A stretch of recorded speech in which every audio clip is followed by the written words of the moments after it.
বিশ্বকাপে গোল করা তো আছেই, কিন্তু রেফারির ঘড়ি মেরে দিয়ে ভাইরাল হওয়া এমন ঘটনাই ঘটিয়ে নতুন আলোচনার জন্ম দিয়েছেন প্যারাগুয়ের এক মিডফিল্ডার। গ্যালারিতে দর্শকরা যখন ঠিকমতো বসতেও পারেনি, সেই মুহূর্তে গোল করে আলোচনায় আসেন প্যারাগুয়ের মিডফিল্ডার মাতিয়াস গালারজা। সান ফ্রান্সিসকোতে তুরস্কের বিপক্ষের ম্যাচের শুরুতেই মাত্র ৬৫ সেকেন্ডে গোল করে দলকে এগিয়ে দেন তিনি।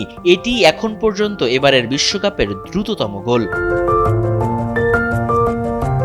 কিন্তু ম্যাচের আসল নাটক শুরু হয় প্রথমার্ধের শেষ দিকে। খেলোয়াড়দের মধ্যে উত্তপ্ত বাকবিতণ্ডা থামাতে গিয়ে রেফারি ইভান বার্তনের হাত থেকে খুলে মাঠে পড়ে যায় তার দামি হাতঘড়ি। সেটি দেখতে গিয়ে ঘড়িটি তুলে নেন গালারজা। আমাদের উঠে দাঁড়াতে হবে,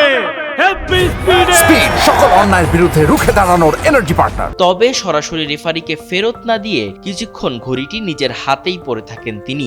আর সেই দৃশ্য ক্যামেরায় ধরা পড়তেই সামাজিক যোগাযোগ মাধ্যমে মুহূর্তেই ভাইরাল হয় সেই ভিডিওটি।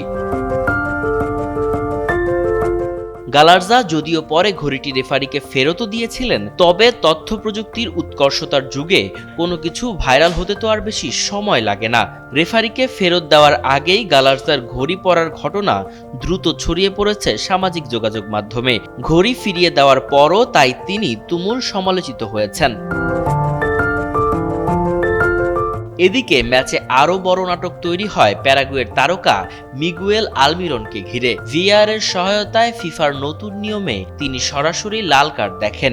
10 জনের দলে পরিণত হওয়ার পরও প্যারাগুয়ের রক্ষণভাগ ভাঙতে পারেনি তুরস্ক। শেষ পর্যন্ত 1-0 গোলের হার নিয়ে টুর্নামেন্ট থেকেই বিদায় নেয় তুর্কিরা।